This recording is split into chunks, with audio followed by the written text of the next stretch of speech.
Ito yung mga sapatos. Kaming TV. Kasi Morgan, doon ka muna be.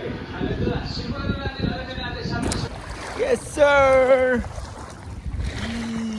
Yo!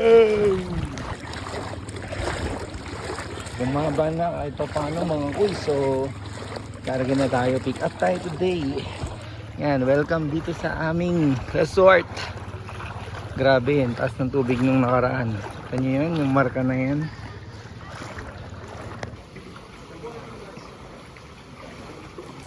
Ang bihira, wala yung libreng sakay mga kuys. Lakad tayo. No, mga kuys, para lang alam niyo yung reference nung sinasabi ko mataas. Mataas talaga. Ito ha, dalawang araw na to. Dalawang araw na tong tubig na to. Hindi umuulan. So, nung mga nakaraan, malakas ulan. Lampas bewang, basa na yung short ko. Okay lang yan. Kailangan natin gumalaw. Masyado na kasing matagal. Problema ko lang dito mga kuys, pauwi. Minimal, yan pa lang yung libreng sakay oh. Grabe, isang oras.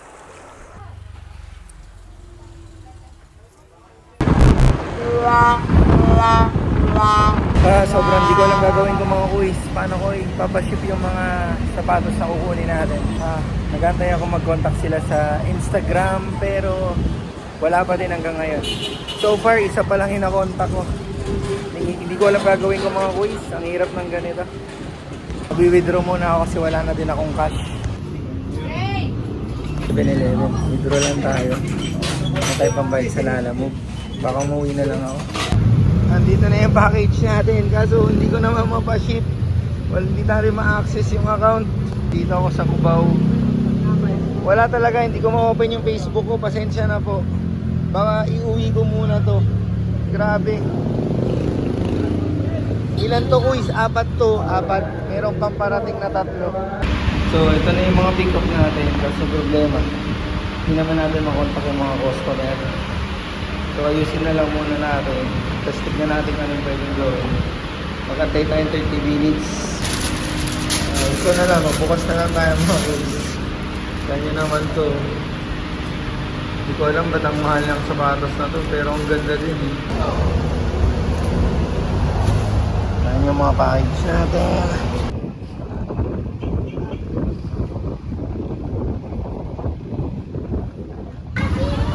Dito yung sakay, sobrang daming tao.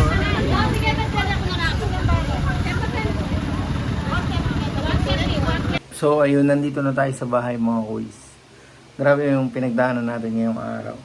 Hindi ko na-expect na ganito yung magiging araw natin. Very frustrating, no? Pero hindi kasi ako pwedeng mag-dwell dun sa emotion na yun eh. Kasi kailangan ko pa ding i-deliver yung mga items na binuhat ulit natin papunta dito. Ngayon, meron naman akong problema. Problema ko naman kung paano sila dadalin doon sa JNT. Kasi hindi ko din alam kung bukas yun or what, di ba? And ayun, nahirapan din akong i-retrieve yung contacts ng mga nag-order. Pero magkakaroon tayo ng solusyon dyan.